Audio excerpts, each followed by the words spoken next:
Here in Philadelphia, Pennsylvania, in the United States. In this video, I'm going to demonstrate two types of modulated short delay effects. In this case, it's going to be flanger and chorus. So it was news to me that chorus, flanger, delay, reverb, and even EQ filters are all delay-based effects. I'm going to start with talking about chorus. So my beautiful little diagram here. So chorus effect takes a sound and blends it with a slightly altered version of the original sound, a delayed version.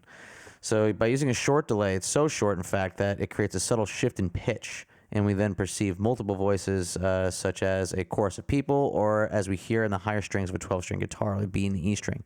Signal comes in, splits. You have your dry signal, which is the OG signal that goes through, and then your wet signal, which is the delayed signal. So it comes in, is delayed for 20 milliseconds, comes out, and boom, gone scat. So we're going to hear this guitar riff dry, and then with chorus.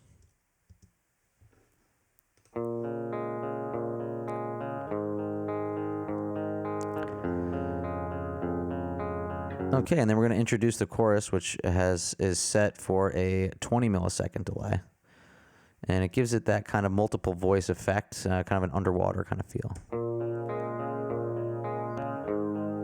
It can be used to widen the sound, like this guitar line, or allows you to leave some more room for something like vocals that shares in the same frequencies. And sometimes it also just sounds really cool and has that 80s vibe to it.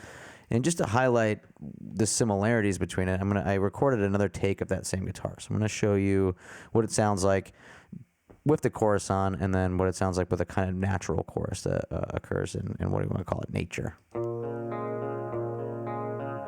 So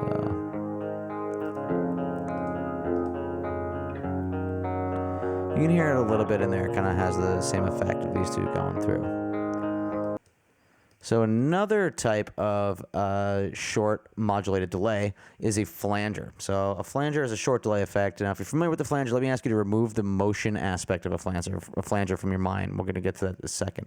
So the way a flanger differs from a chorus effect is that in the delay, it's so fast that it doesn't create a change in pitch per se. It creates what we call a comb filter. It's an EQ effect. This delay is so short that it creates a set of harmonic notches in the frequency spectrum that kind of looks like a comb. I'm going to show you, but bear with me because the easiest way to see it with noise rather than an instrument. So we'll check this out right here. I'll pull up the spectrum analyzer and we'll play this synth noise. As you can see, there's actually already a slight delay on it from inside of the synth. I couldn't completely get rid of it, but yeah, so you see some of these notchings. So now we're going to add the flanger's delay part.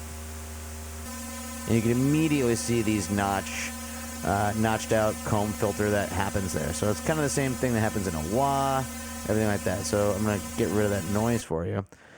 But what makes a flanger is the LFO. So there's a low frequency oscillator inside of the delay unit. So you get your dry signal, then you have your wet signal. Now this low frequency oscillator exists actually down in an area below where we can hear, and what that does is it changes the way that the harmonics stack on each other in that comb filter. And what creates the motion of the flanger, which you're about to hear, is that movement of that low frequency oscillator changing those high parts. So we're going to put it back on again, and we're going to engage the low frequency oscillator this time.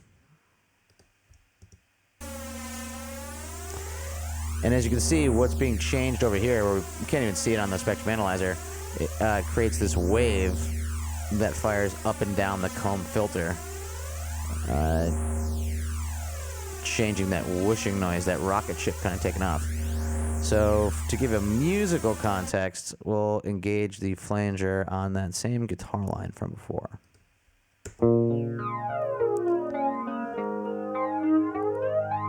Yeah, as you can hear, it's kind of moving across that spectrum. We can't fully see it here. We can kind of see it if you look closely.